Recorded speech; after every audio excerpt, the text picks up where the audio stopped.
Hey everyone, don't forget to like and share our posts and go ahead and leave us a review wherever you listen. This will help us to continue bringing you the amazing guests and content you have come to expect from the ROL Radio. Now let's get to the show. One thing that can be said about today's guest is that he is driven. He was driven to become a fighter, made his way to one of the most respected teams in MMA, and then had a standout career in the UFC. Listen as Cole Miller gives us his take on a variety of topics, ranging from a recent Royce Gracie seminar, what it means to truly know a position, and the difference between moves and movements. Cole also discusses his insane grind in the early days of training, and takes a deep dive into what it takes to be a good instructor and coach. Here is the ROL Radio with tough Season 5 fighter, American top team member, and UFC veteran Cole Miller.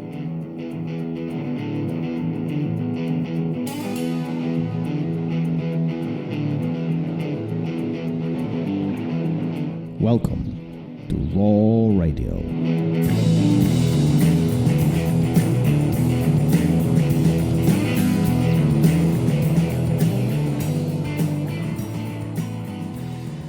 And we are live. Gary, how are you? I'm fantastic. If you're watching this on YouTube, take a look around. Things are a little different, and hopefully everything will go smoothly.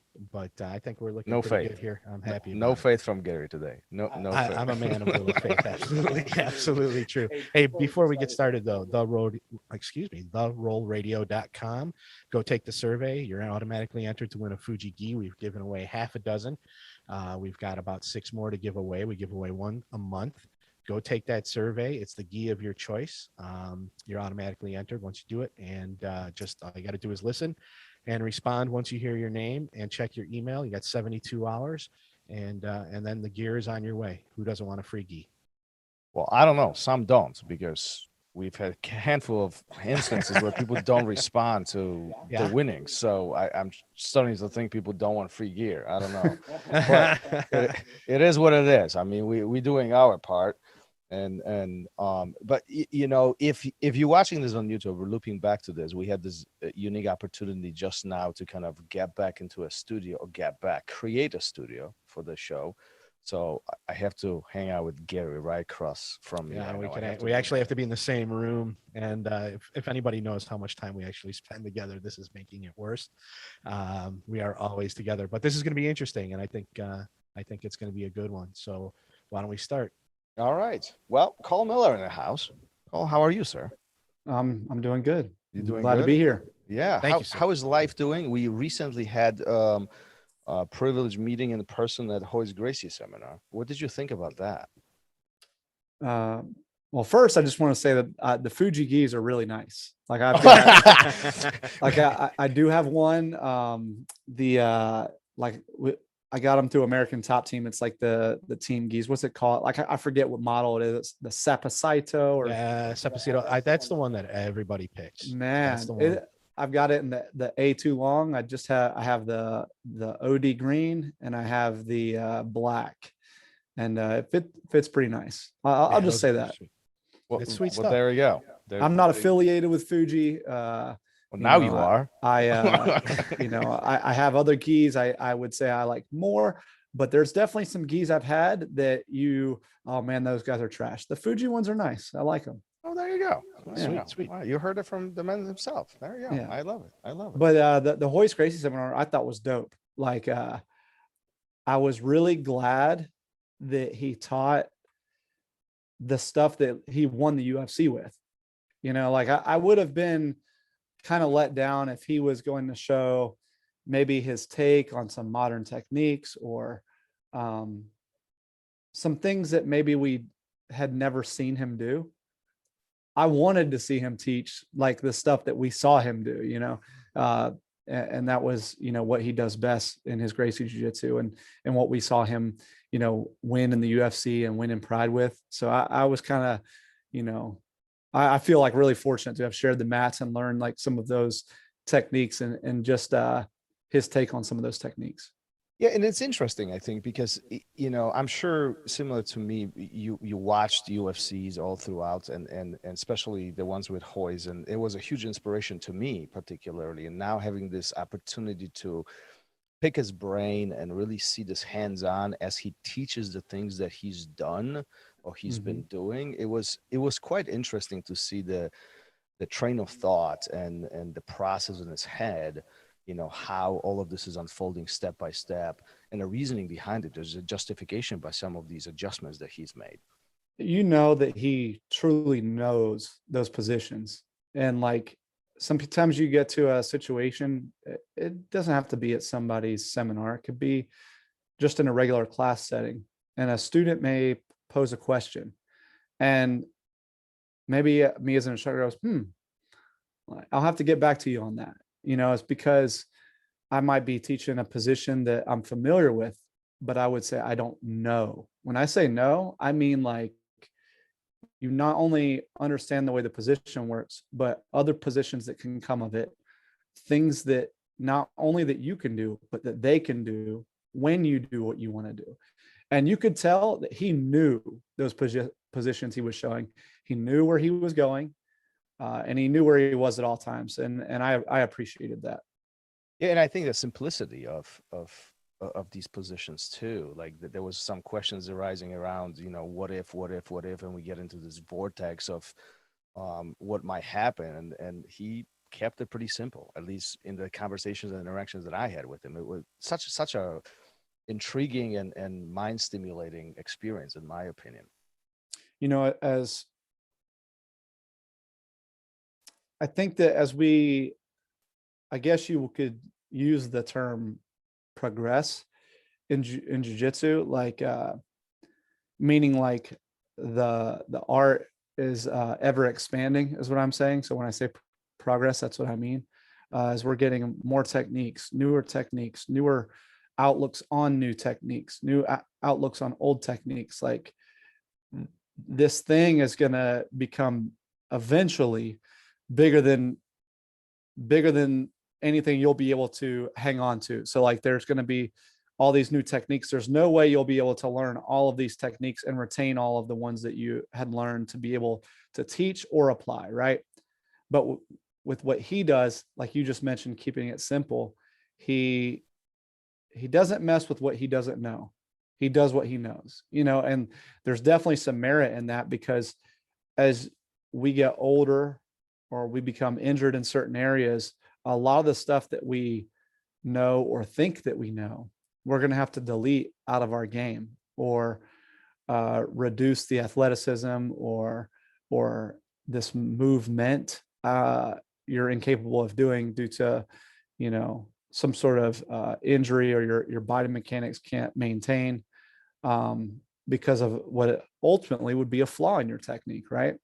But he doesn't even mess with it. He just does, his family's jiu-jitsu the way that it was taught to him, and he doesn't try to go outside of that box. And I kind of see in some ways where that is, I don't know if better is the right word, but there's merit in it, is what I'm trying to say, I guess. No, I would completely agree with you. And I think what you're saying is that at some point we get to the point in our lives or in the jiu-jitsu evolution where we are unable to, sustain all of the information. I think we might be there already. I mean, if you think about, I'm curious what your thoughts on this, but there is so much in jiu-jitsu that, is there one person out there who really knows everything? No. When we say no, that's what I mean is like, there's nobody that knows everything, but for sure there are people that know, in quotation marks, everything, meaning like they've seen this technique. There's not a technique they haven't seen, is what I'm trying to say. Or if there are, it's very few, because the human body is capable of performing moves and movements. And when you learn a movement, you're able to unlock, let's say 100 or 1,000 moves, right? It's just, you make this grip, or you make this frame, or you're in this guard versus this guard, but the movement is the same. You understand? So once you learn some level of concept and movements, you're unlocking so many moves. But if you have the mindset that you're going to learn move by move, that's what takes a lot of people a long time to learn the jiu-jitsu, you know? Yeah. And I feel like, way back in the day, there was a lot of these individual moves versus today.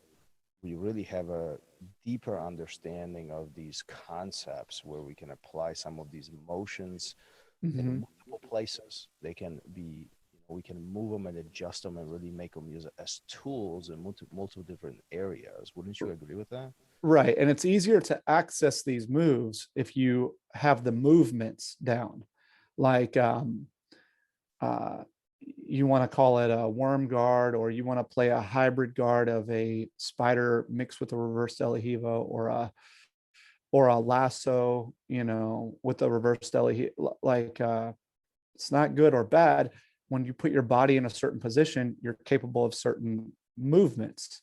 And once you have an idea of these movements, then adding a lapel or switching a grip or interchanging the position of your foot or learning or inverting the position even, the movement will be the same. And so if you have that strong foundation of concept and movements, then these moves, they won't be as big of a deal, I feel. But when you focus too much on the move, you'll be enamored at every move that comes your way. And why not be? It is a beautiful thing. But if you're looking for the hack or, just the quicker and what I feel is better road to understanding, it would be via the conceptual aspect and the movements, and then just modifying a grip or a position or, a lasso, or like I said, just these things that can happen, doing it from the top position versus the bottom position, whatever it may be. Yeah. I think that's just the way everybody learns though, right? In jiu-jitsu is, when you're a white belt, blue belt, you're learning those moves so that you can survive and you can start chaining things together. Right. And then at some point you can start expanding. Right. And for the beginner, this is very difficult, right? Because you get inserted with something that you may have an idea of. You saw it, on TV, or you saw your buddy do it at a tournament, and you come in, so you know what it is, but your body doesn't truly know what it is, and you have to focus on the move because you don't even know what it is. You can't focus on the concept because you have no idea what it is. So it can be when you're learning by moves, and that's most often beginners learn by moves.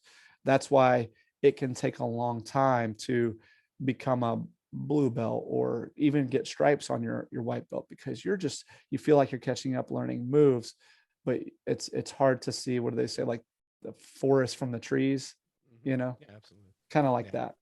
Yeah, and I think at some point we reach this point where we start seeing these larger concepts, and this is what some call these jiu-jitsu epiphanies. Like, oh, this is what you meant weeks ago, right?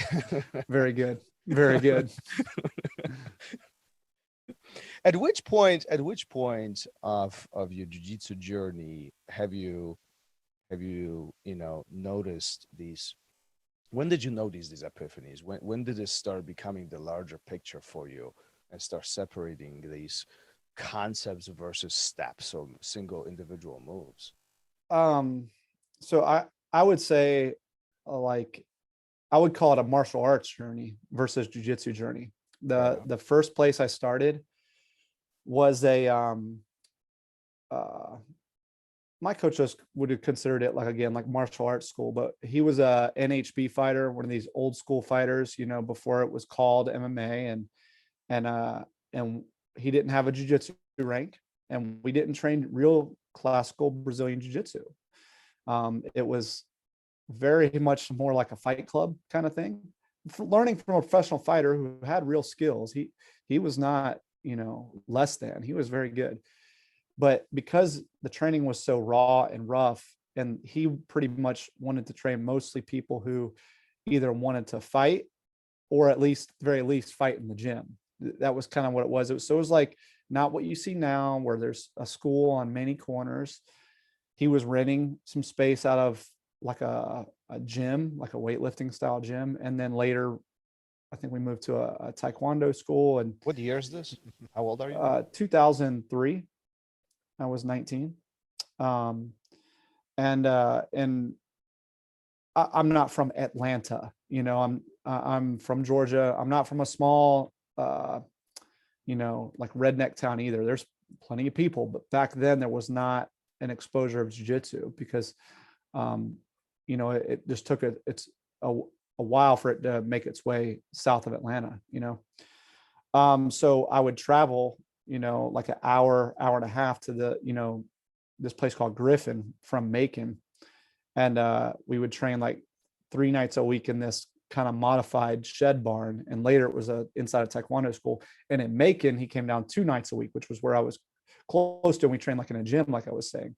But long story short, from the start, because it was such a small group that was mostly interested in fighting, the way he taught us was concepts first, and this ability to interchange techniques. So to answer your question, I learned very early on about this idea.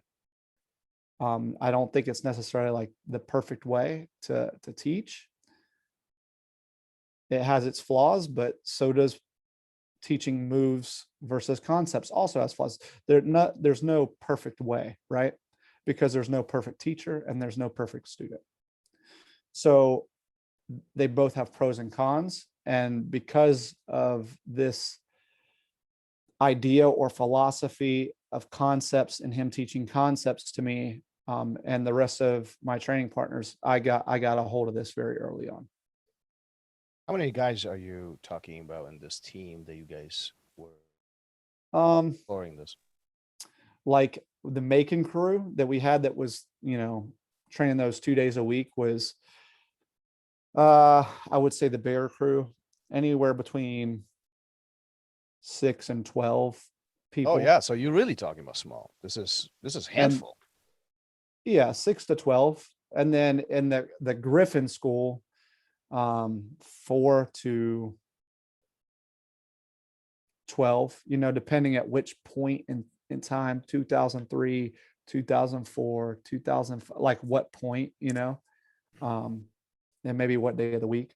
Describe the difference describe what you mean by these are the guys who wanted to fight. I think meaning a lot like of people who get into jiu-jitsu or even martial arts today, they don't have the same concept as this was presented way back in the 2000 or even, you know, before right 2010. So my coach was a fighter. He did not have a traditional jiu-jitsu background. He learned submission grappling. He had some traditional martial arts experience, a gymnastics background. He had his instructor, and he kind of learned here and there all over the place. And I mean, he could submit black belts. His submissions were very, very good. But great kicks and things like that, you know. But he was only interested in teaching people who wanted to learn to fight, meaning that when you came to train on your first night, you were learning one move, maybe as a warm-up, and then we were just training. So you're grappling and you're getting crushed, and they're beating you up, but you're maybe learning as you go, like somebody's telling you how to defend a move as they're applying the move. That's if they were trying to help. They had been there for some time, and they knew that you were new, and they're helping you do it, but you're doing it while you're getting put in it. So you don't get to look from the outside in, seeing it, hearing the detail. Like you're just like, you're getting smashed from mount, and they're telling you how to escape mount. As you're escaping the mount, they're putting you in an arm bar. Then they're telling you how to work your way out of the arm bar. Then you get out, then they triangle choke you, you know, like this style of learning. And then if it's your first day, you're putting on like some gloves and you're hitting pads. And second day, you're sparring. I mean, and then as you're getting hit, you just get like slip your head to the outside. Like, so you're immersed in it. You're doing it. You're learning as you're going. And, you know, it's funny. I think for me, this, like during COVID, I learned a lot more just because of who I was training with, Mm-hmm. like small group of guys, and you're going a little bit harder than you normally would in a class setting. And I think that immersion really teaches people. It puts you on the fast track a little bit, I think. I don't know if you feel the same way. It kind of weeds out some people too. We can talk about jiu-jitsu all day. You can look at Gordon Ryan or Bushesha or whoever teaching this immaculate instruction. But the only way you're going to perform it is when you get on the mat. Like, you have to be on the mat. There's no, you see it, you drill it a few times. No, like, you're going to have to put yourself in the situation. They're going to have to stop you a few times. You're going to have to lose the position a few times. Then you'll capture, whatever the instructor was trying to convey. Then you'll make your adjustments. This is how we learn. So like you're talking about with the immersion, if you want to talk about what I talked about, truly knowing this is how you do it. You have to have been there. We can reference a match footage or fight footage or whatever you want to call it. But when you speak from the experiences, when you know the position, you can be educated, but that's not the same. And that's like knowledge, but that's not the same as wisdom. Wisdom comes from the experience, and that's where you really, like I say, know it. Do you think that's a difficult part for the student, for every student who's starting their journey, whether martial arts, striking, or whichever format it is, but this being in this hands-on, because let's be honest here, what you're talking about is a grind. You're talking about being on a mat. That's one. Two. You have to be hard. You're gonna get hit. You're gonna get smashed. These are hard, grinding situations. Yes, sir. Yeah, and it's not for everybody, which is why we had 8 people. This was not a setting that you could come in and it would basically, you go at your own pace and you get the learning experience you want. You get that wasn't this experience. But for me, I didn't have anywhere else around me to choose from. But if I did, I don't think necessarily I would have gravitated to it. The guys these days, like my students are lucky. I'm sure that your students are lucky, and the places you train at, maybe what it used to be like even if it wasn't for you, maybe your instructor told you what it was like, but it wasn't necessarily like overly welcoming, and the type of training was rough. And for me, it wasn't welcoming at all. It wasn't necessarily better. It wasn't necessarily worse, but it wasn't for everybody. And now jiu-jitsu is still not for everybody, meaning like every individual is perfect, but every type of it is for every type of person, meaning like if you are a little bit more meek and you don't want to necessarily like go hard in the paint, you can find the school that is for you. Or if you have a disability or something like this, then you can find something for you. But what got you started on all this? So you said you started about 2003. Yeah, years old. What got you step on a mat? I already knew I wanted to do it because I saw UFC 1 live in 93 on the cable box, like with my family. And like, I was a kid that grew up in the 90s.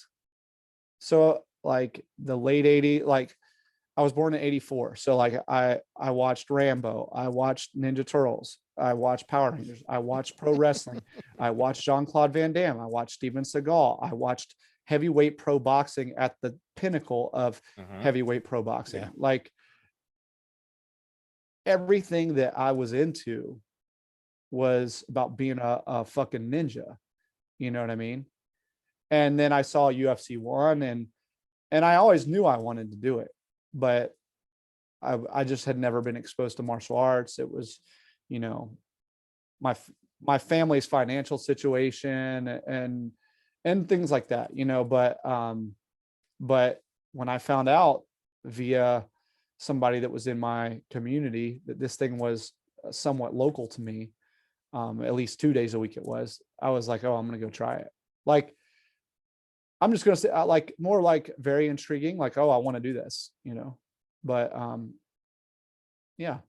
So It was for me. what takes you from this first day all the way up to the point where you are on national TV, you're part of the tough training and fighting on this national scale.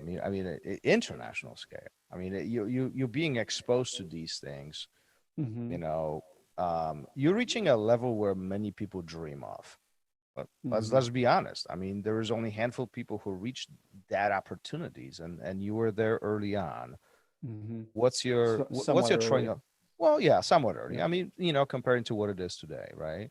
So what's taking you from the day one to that top level, those top level opportunities? Um, I would say it was the inner drive, and I had a fire inside of me. I had some, I don't know if it was like, teenage angst, but I always like, I had this inner desire to put myself to the test. And what I thought was the most extreme form of it that I could have access to. And I wanted to fight, which is me in a ring or cage with another human being. Um, in that limited rules application, as far as I was concerned, it could have been no rules, but this is the mindset that I had. It wasn't something that I had to learn. I had this, and I still have this inside of me. Were you like that in other sports? Were you just Yeah, as driven? I played baseball, and I played a little bit of hockey, and I was like that. I was very much like that. Yes. Not necessarily the best player or on the team versus or whatever, but I I I trained hard. I practiced very hard, and What I always demanded the most of myself. And give I us a give us a glimpse. What does that mean? Training hard and demand the most out of yourself. well, within like the uh martial arts application, like with that first team, we would, it wasn't like, again, just the lay of the land. It wasn't the old days like in 93 when Hoist was doing it. This is 10 years later, but it wasn't, I was not at American Top Team, which is a super team where you train twice a day. Okay. That's what I mean to say. Okay. So you're training with this little club that operates, 2 days a week in this town.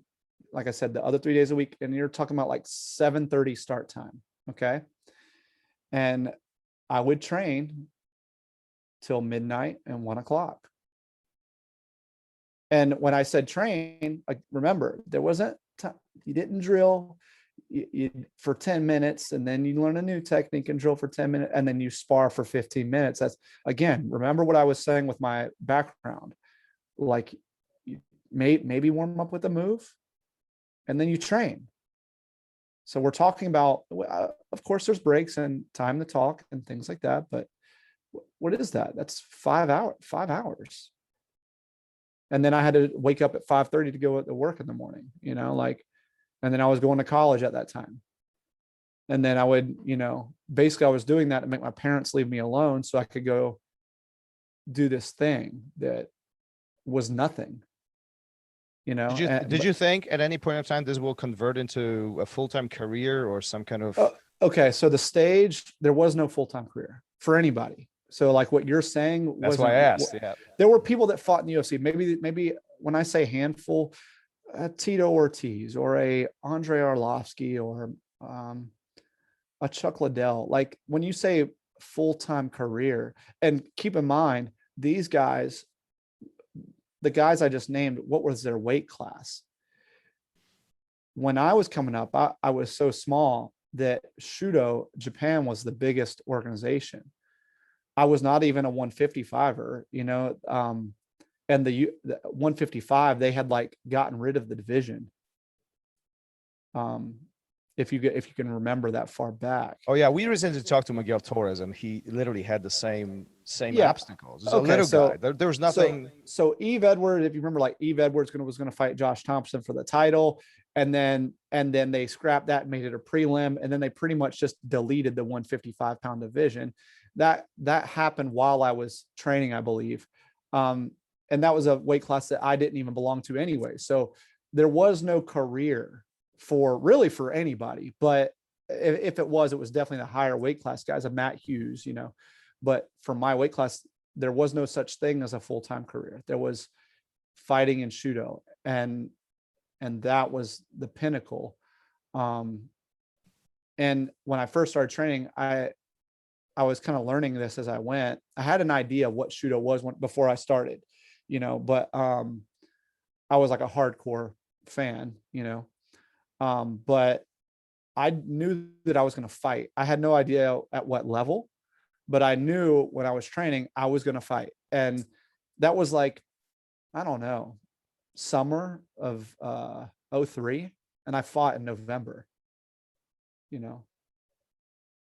but again, the environment that I was in, training 5 hours, not being the last to leave, training so hard, you couldn't make it to your Gatorade across the room. Like that's what I mean. I don't mean like being dramatic, I mean, like I couldn't make it, you're training to the point you're so dehydrated, you can't make it across the room. It sounds like Thomas's early Sounds days. like fun. As a young guy, so you're really overdoing it. But that's what I mean when I say driven, and not to become somebody you've seen on TV. Like many people can see something on TV and they know that maybe they want to be like that. That's not what I was looking at. I knew what it felt like on the mats. And then eventually I had that first fight and how raw of a feeling it was. And I knew that I wanted to replicate that as many times as I possibly could. And I don't mean adrenaline. That's not what I'm talking about. I'm talking about this, what I was telling you, this inner fire inside of me to put myself to the test.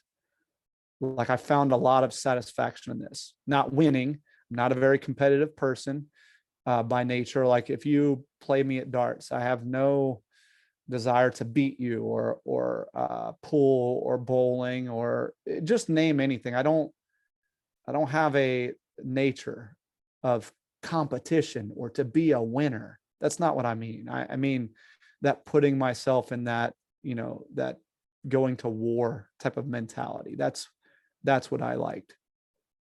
That's what I had in me. And you're testing yourself at that point. Correct. You don't really give a crap about the other person. It's all about what you're doing and how you're performing. I wanted to find a person that could hurt me, Yeah, it's interesting. So you're pushing limits. Yes, sir. What does it feel? Walk me through that first time you're stepping into the cage, a cage or a ring. It was in a ring. And it's so long ago that I don't know if this is me remembering or if it's me remembering a memory of like a replicated memory. But I do know that I was very calm in the back. I was not nervous. That my instructor told me I was going to win. And I knew that my instructor had been there and that he believed in me. So I had nothing to worry about. It was that easy. Nice. Did you know anything about your opponent? No, this is no YouTube. Before any of that. Yeah. This A lot of people don't understand that part. Yeah, well, I'm just thinking small circles. There's a guy, that he's from this gym that's mostly a striking gym, like that, but you don't know. He had some kickboxing fight, you don't know. So there was no plan. Is there a plan? Is there a plan? Is there? Yeah, I mean, you're gonna fight. Like that's because you don't know anything. It's like you're gonna kick this guy in the fucking head, and then you're gonna tap him out if he takes you down. Like that was literally my whole. I put in quotes for anybody that's listening only. Amateur career, and what that meant back then was that you didn't get paid, but you didn't have the shin guards or the 3-minute rounds or the no knees to the head. Like that wasn't what I'm talking about. I'm talking about, there were some adjustments to rules depending on states you fought in. Like in Georgia, we didn't do elbows, but we did everything else. And I would travel to other states where elbows were good to go. That first time I fought twice that day. I mean, this was a regular thing. I fought in 4 tournaments like that. Wait a where minute. So is it a tournament style, or you have two different fights? correct, like a little 4-man bracket Gotcha. tournament style. Like I fought in 4 events like that where they were tournaments. I mean, for somebody who's listening to this right now, comparing to what we have today in 2021, this seems mind blowing. And like I was, I was hands on at that time. I had the opportunity not only to be at ringside often during these events. I had actually opportunity to be a photographer during some of these. So I know exactly what you're talking about. But for somebody who's listening today, maybe who's starting martial arts journey today, this actually might be mind blowing. Like, what's the biggest differences between what you see today versus what you experienced way back in 2003? Or what year is this for your first fight? Yeah, 2003. 2003. Mm-hmm. Access to information, quality trainers. In some ways, this accelerates your progression, and in some ways, this can slow your ability to potentially make it at the that's also in quotes, to the high level, because everybody now has this access, and everybody has a similar potential to get to the same, I don't want to say equal opportunity, but meaning if you have a gym that's close to you that, oh, I live in, New York and I can go train at Marcelo Garcia Jiu-Jitsu, or, obviously you have more chance than somebody who is training at a Gracie garage, because they're still in the middle of nowhere that does it 2 hours drive for the closest jiu-jitsu school to them. That's not equal opportunity, but there is a more of a chance. It's more level that you can, if you're devoting yourself, whether it's for MMA or whether it's for jiu-jitsu, you have more of a chance now to make it if you just put the time in, because you have access to quality training partners, access to quality instructors, access to information. Yeah. Do you think that some of that information, or the amount of information that we have available today, is actually hindering to the students? I mean, like I think if they focus like that, I can see if they focus only on the YouTube and they're trying to go elsewhere instead of just listening to your coach. I think your coach has all this information he's trying to share via his experience, his actual wisdom, like I mentioned, from experience to you. Focus on that. And then maybe mention to him, hey, coach, or her, hey, coach, can I go learn? I really want to focus on this guard. I know that you said next month we're transitioning to a new guard, or we're focused on top game. Is there any material you recommend? I think that's the best way, instead of if you are new, going out there and just like getting a hold of whatever falls in your lap. I think that's the best way to approach it. Gary, did you hear this? No YouTube for you. I stay away from that stuff. You do get sucked in, and the next thing you know, you're watching fights from 15 years ago instead of what you really, went there for. So 2003, first fight is in November, I think. How long before you start making your way to where that opportunities start happening for you, or you're now a pro, maybe? I fought 10 times. I fought 10 times as an amateur before I turned pro. So opportunity is like every fight was the opportunity for me. Like I was like, yeah, let's go. So I fought 10 times from November 2003 to February of 2005, and I had probably just as many fights fall out. Okay. So, do you ever turn a fight down? No, not really. Maybe my coach wasn't necessarily looking for a fight. I had some time in there. Like I had some injuries. Like I got a broken arm at some point. Had to have surgery on my arm. So no, but there was points where I wasn't looking for a fight. The reason why I'm asking is because today the approach is by far more strategic. Like this is a good match. We evaluate this from a strategic perspective versus way back in the day. First of all, we didn't have these opportunities, so we couldn't turn fights down. If you did turn them down, maybe they won't ask you again. So it was a different. But you didn't know who they were again. So it's like turning down what? Like, if you don't know anything about them, what are you turning down? Like, you had to get out there and find out, So I had a pretty successful amateur career, if you will. I went 8 wins, 1 loss, and I had a draw because it was an exhibition. I fought a teammate, and he was outside my weight class, and that's how they got around that. It's like there's no winner declared, No. So I turned pro. I'm still with that same team, and I fought maybe 5 pro fights. And I had a teammate at the time who had came from South Florida to Georgia. Then he went back to South Florida and got with Top Team. And then he contacted me, and I had a fight in the Keys, and I drove down, and we stopped at Top Team. And that was kind of my foot through that door. If you want to talk about opportunity, like I said, every fight was an opportunity. Turning pro was an opportunity. Getting with this promotion was called the Fight Party. He's a friend of mine now, Brett Moses. He's a great promoter for the Georgia fight scene. That's an opportunity. But when we're talking about martial arts evolution, I'm not talking about fighting, I'm talking about martial arts evolution for me as a martial artist. When I got to American Top Team, that was where, and I had that opportunity. That was where you really saw my evolution and the spike, because now I was in an atmosphere to train 2 times a day. You have to think again, before that, I could never train 2 times a day. And then again, my coach was good, but I got to the point where I was pretty close to not having as much to learn from him. I had to go somewhere else. Right. So when I got to American Top Team, that's when I had world-class trainers at one facility, Olympic wrestlers, world champion boxing coach, world champion jiu-jitsu players, the highest level of training partners. This is what we're talking about, the acceleration.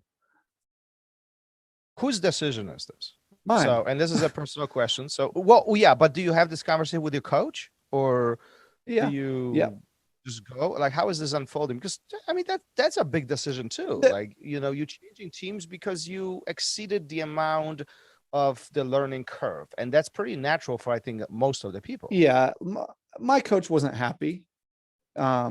It kind of created a little bit of a division at the time.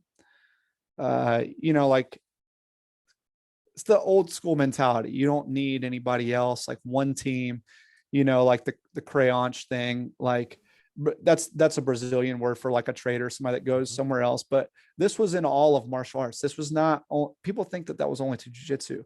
This was in karate too. This is in judo too. This is more of like the time, and not, but me and my coach, we were, I don't want to say the same level, but we were on similar levels. Like, maybe he did beat me more than I beat him, but it was to the point where I was starting to catch him and get better than he was at boxing.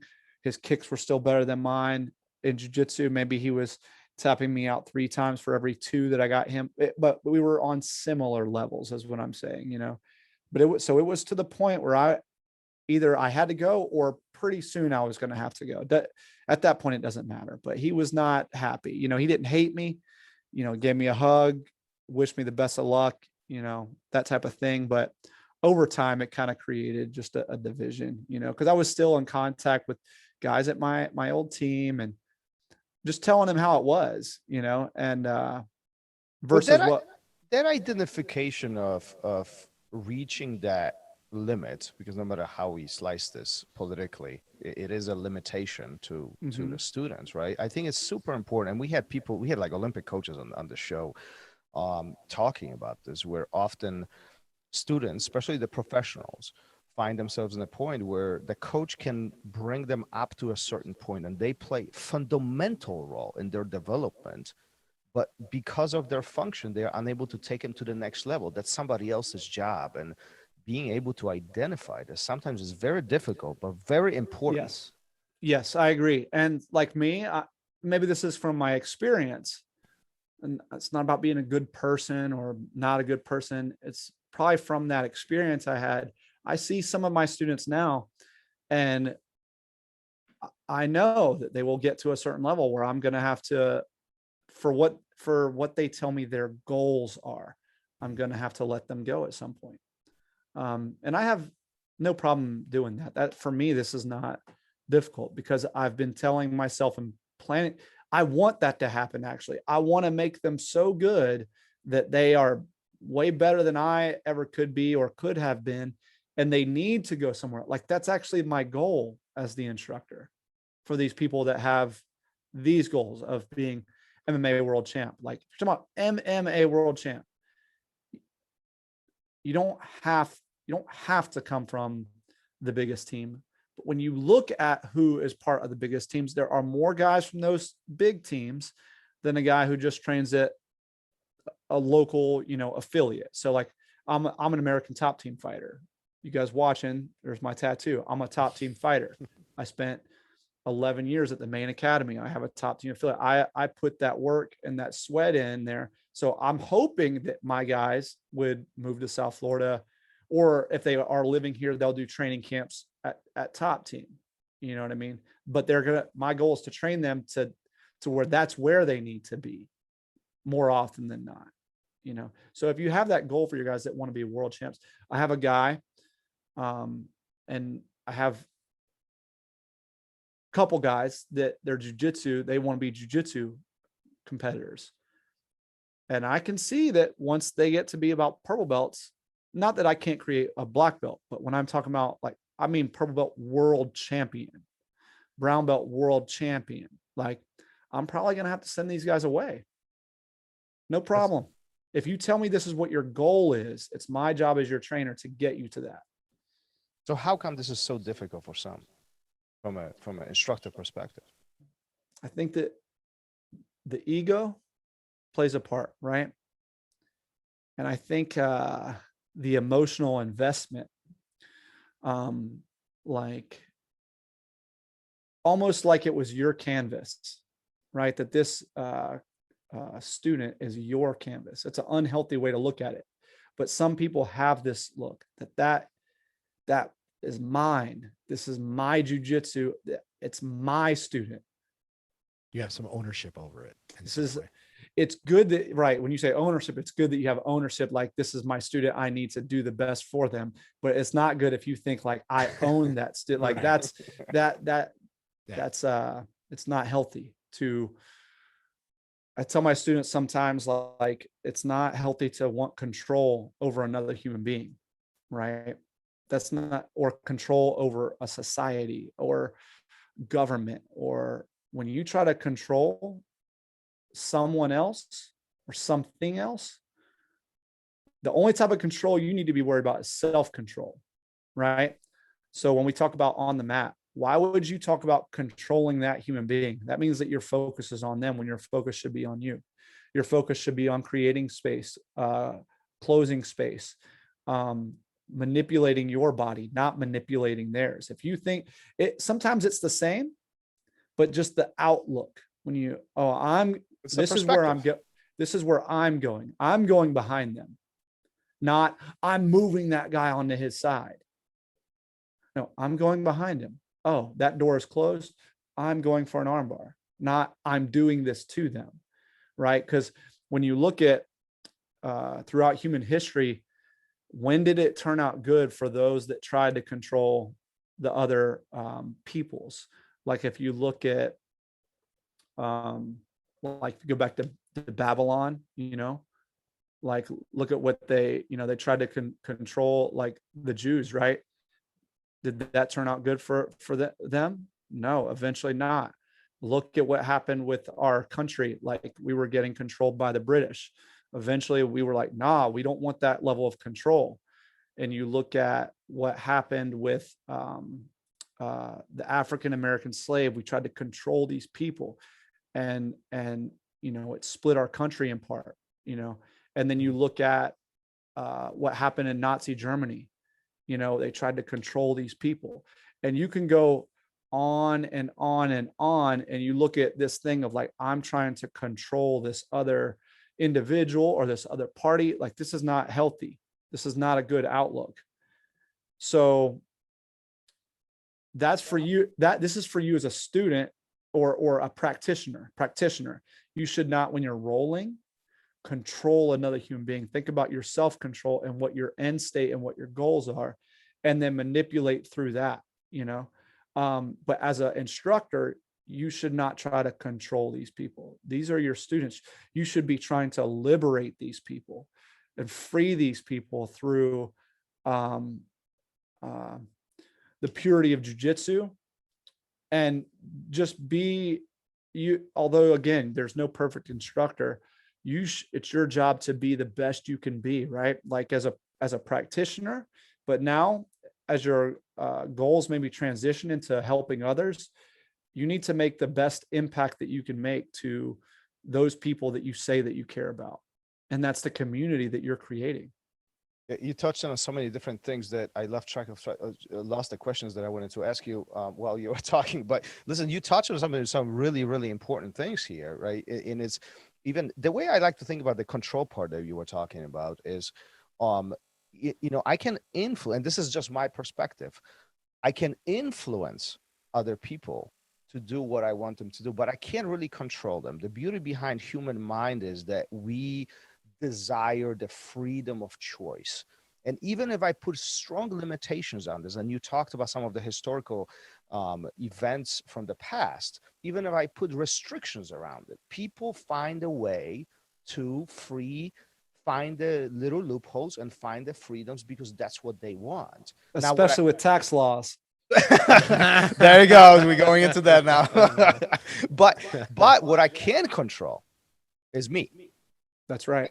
Only thing that I can control. So instead of trying to focus on influencing somebody, why don't we focus on controlling my emotions and my focus, my goals, and then I can manipulate the situation to the best benefit of mine. And often that's found in jiu-jitsu with pretty high success. Wouldn't you agree? Yes. And you need to be able to speak from your wisdom and from your jiu-jitsu, from your lens, but you need to have the ability and the willingness to want to see through jiu-jitsu through each individual student's lens, because the way that they perceive your words, that's what we have language. It's very important, but their perception of your words is different, right? That's what we call subjectivity, right? So you have a certain word, but it means something. That word means something to you that it doesn't mean to that student. So you have to try to put yourself and see how they perceive what you're saying to them and how they perceive jiu-jitsu. For me, I think this is a healthier outlook for an instructor to have. So let me ask you this. With that being said, do you teach all the students the same way, or do you customize your teaching to individual students? I teach whatever it is I'm teaching. And that goes because I communicate with my other instructors. Hey, where are we weak? Hey, where are we strong? Hey, I know I tend to go on like tangents and I want to explore this guard system, passing. And I want to keep the train going. Hey, my coaches, I rely on them to tell me, hey, we need to slow that down and we need to focus on one area for a little while, or our advanced classes can speed up, but our fundamentals classes, we need to keep things more, you know what, we haven't done self-defense in a while. I look to them for their perspective and to share that outlook to me so I can provide the best experience for my students. But so in that, I teach for all of our students. But when we're breaking for the drilling, this is where we talk about the customizing, like, okay, like, or between roles. Hey, coach, I tried what you said, but they did this. Oh, well, if they do this, then you could do this. Oh, you just had knee surgery. That's right. Okay. Maybe you need to play deep half guard for a little bit and not so much butterfly. Like in that way, I'm trying to help them on a personal basis or answer their specific question on a personal basis. But of course, you can't teach to the individual when you don't have one student or 12 students. We have 250 students. So I can't teach to all 250 individually. You know what I mean? Like I don't have that many private lessons in a week to be able to do. But yes, I do try to help each student individually. Yes. Do you think that martial arts has changed in the last 20 years, almost 20 years that you've been on the mat? Yeah. And I Wow. think, again, it's the sharing of the information. Now, not staying in your team, although some people have great teams, there's no reason to leave your team. Or if you're a hobbyist, there's no reason to leave your team. But the sharing of the information, these websites where you can get instructionals from these top level people, the devotion of some instructors to bring in outside talent to do seminars for your students. This is accelerating the rate at which people can get better because we have so much more to talk about. Yeah, I've talked about this before where we had an anniversary party here. I think it was your third, maybe your fourth anniversary party. And we had 11 black belts on the mat, all from different places.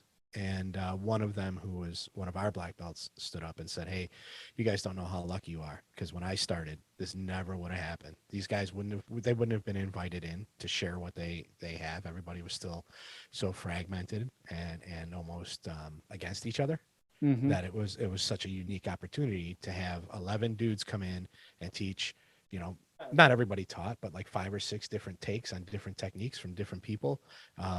And how lucky people are now to be able to do that in their academies or wherever. It's just such a great way to learn. Yeah, I agree. It is unfortunate there are still some academies out there who are not as open-minded as That again, that's about ego and control. What else changed? Anything over the last 20 years? Anything Training twice a day. Like if you're talking about MMA, things are to the point now where there are more opportunities to make more money. So with more opportunity to make more money and more people able to make a career, in quotes, they can train 2 times a day now instead of 1, which means you're going to get, ideally, you'll get better, twice as good in your progression or more, because you're able to train more hours in a day. So now more times on the mat gets you twice as many results in the same amount of time, right? So having the ability for it to be more popular, more widespread, more accessible, on a professional level, more competitions, more things to train for, more times in a day to train. Your jiu-jitsu schools having morning classes and evening classes, your MMA schools, your super teams having pro training twice a day. Like there's just more training. With more training is going to come a higher level. Is there such thing as training too much? Sure, that's getting into overtraining, but that's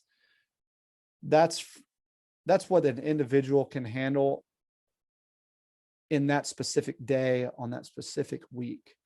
But there's not such a thing as too much training. Like in general, kids go to school for 8 hours a day. They're receiving training there. When you are performing your job, you're performing duties for a long period of time, right? Yeah. Now I know that this physical exertion, you're not keeping a heart rate of 160 for 8 hours a day. I do understand that, but there's other ways to train. You have film study, you have only drilling, you have positional sparring, you have rolling. If we're getting into mixed martial arts, you have all of these, many more facets of this, but within each of those categories, you can do that. Film study for boxing, film study for wrestling, film study for MMA, film study for jiu-jitsu, positional training or specific training for all of those individual martial arts and mixed martial arts. And, I'm just repeating myself, but just putting it into an MMA aspect. I'm glad you're mentioning this, because I think that's one of the most misunderstood topics when it comes to training in general. It doesn't matter what discipline or sport you're in, is having the variety of different ways and mediums of studying whatever you want to study, right? So you can watch videos and you can then take that onto the mat and really drill this, and then take that into a sparring session, and then take it into a troubleshooting session and positional training.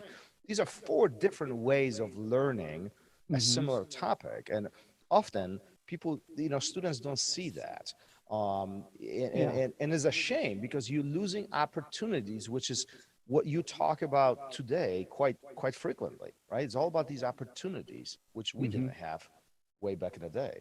Correct. Beautiful. Gary, did you want to? Well, I don't know time-wise where we're at right now. I was about to say, we've been at this for almost an hour now. Listen, Cole, I mean, first of all, I really appreciate everything that you're sharing with us.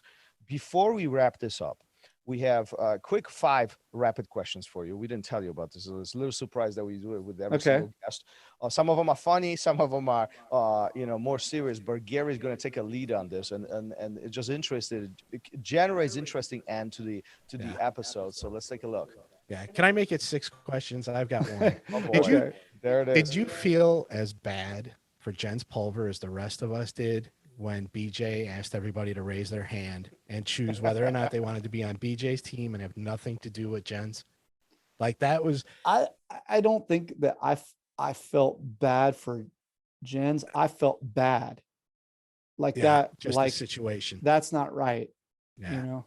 Yeah, because it's. I mean, we've all been there, like where somebody doesn't get picked for something, but this was like the flip of that, and like I don't know the guy. I think I saw him fight once before that, and I was like heartbroken for him. I was like, God, this is just an awful situation, and I don't want to badmouth the other side of it or anything. I'm just wondering, like, what your take was in the moment. Yeah, I just felt that like, first off, I wanted to be on BJ's team, but not to say I wanted nothing to do with Jens or whatever. Like I said, I just thought that wasn't right. But when I say right, like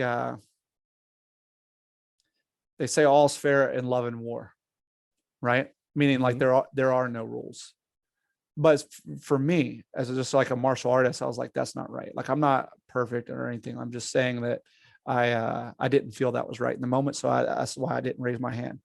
But it wasn't because I didn't want to be on BJ's team.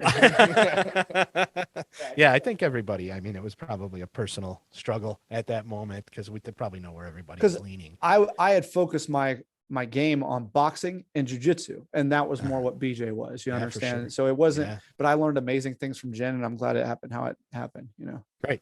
All right, let's get to the 5 then. What was it like the first time you stepped on the mat?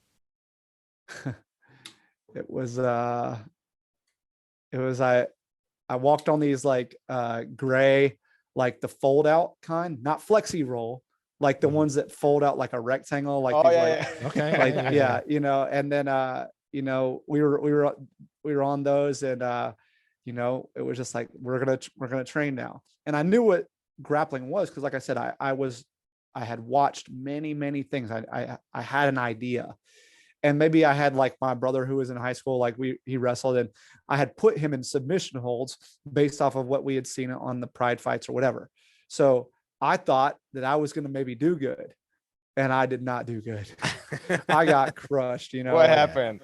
Just got tapped out by pretty much everybody on the mat. That's awesome. All right. What has been your most rewarding achievement? On and off the mat. Yeah, on or off, whichever one you want to choose. Most rewarding, I would say just becoming a jiu-jitsu instructor and seeing the level of impact I'm able to make on my students. Because my students, I can see their growth in jiu-jitsu, but then also like helping them achieve their goals, like the goals that they have for themselves. And I know that there are things more important than jiu-jitsu, like they have like their personal lives, their home lives, things like at work. But when I can help them in some kind of way, get what they're looking to get for their life, like that's very rewarding to me. The level of impact that I can make, like within the community that I'm trying to cultivate. Sweet. Have you ever wanted to quit? No. Never. Not one time. You said, I'm sick of this. Quit like in a fight or, something like that. I mean, fold it all together. Just I mean, like there's frustrating moments, like, fighting, from like I don't know if you want to call it political landscape or the stuff that's not happening in the training room or in the cage. the stuff that's just out there that you feel like you have no control over, like once money starts getting involved, it can kind of ruin what's pure about it. But people got to live too, So in that, it's like, man, fuck it. I just feel like, if the juice isn't worth the squeeze, what the fuck am I doing? I mean, that is true. That's the first time I've ever heard that. That's you know what I mean? But so in that way, yes. But if we're talking about like in the middle of a round, or this is hard, I want to quit. Fuck that. Yeah, I don't see No, that in you. that's disgusting. Do you think quitting is easier today than it was 20 years ago? For some. Fair enough. All right.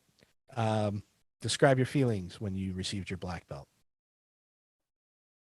It was kind of anticlimactic. In what What do you mean ways? by that?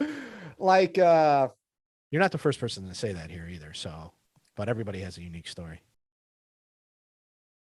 it was an amazing honor for me to be recognized by two amazing men and other peers, like my instructor, Marcos Pahompa de Mata, for him to, over the ceremony, to recognize me as his black belt. But I know how he felt about me as his student. I know and knew what my capabilities were on the mat. I knew what my peers thought of me. I knew what the training partners thought of me. And now I got this belt. What are we talking? Yeah. What are we talking about here? The belts matter and they don't matter. You know what I mean? Like, and so I knew the level I was at. I knew the level that people were telling me I was at. And I knew again what my sensei thought of me, and I know what Laborio thought of me, and I know what the other people who had black belts on the line, that I am facing them. I am not standing at their side. I was looking at them in the row, in front of them. I know what they thought of me, and it was an honor, like I said, to stand in the same line as these men who I look up to, and women. But I didn't get any better when I got the black belt. Like No magic powers. I didn't, receive any powers bestowed upon me. But the recognition of the achievement was great. So I'm not saying that the black belt is not important, but to me, it was important. But I knew where I was. I think for many, it's a surprise, or it's this thing that they're like striving for. I wanted to achieve the rank of black belt. I wanted to be deserving by my instructor to receive the rank of black belt. But remember why I did martial arts. I was a martial artist and I was a fighter. Grateful for the black belt. But it was almost like one of those things that I knew I would get. I knew I was going to get it. You just show up every day. Well, if you know what you're going to get, then there should be no surprise. Many people, I feel, are surprised. And that's when you see an overwhelming amount of emotion. Or the black belt, they got into jujitsu, not fighting, not martial arts, jujitsu, for this thing that seemed to evade them for a long period of time, and for me, it wasn't that. All right. And speaking of belts, do you wash your belt? Yes. All right. Just because it's gross if you don't? Yeah, you should wash.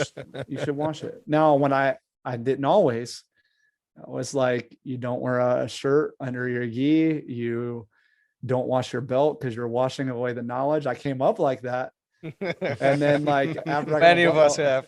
I can't, after I got my blood, I'm like, fuck this. Like, that's gross. Like, especially if you keep the same belt for many years, right? It just yeah. it gets and like pretty I remember the performances of some of those days, and I would have rather have washed those away. Like I'd rather start with a blank canvas. So yeah, that's why I wash mine. Get rid of all of it. That's an interesting perspective. Often people say don't wash it because you lose knowledge. call preferred. Well, my preferred to lose some of it.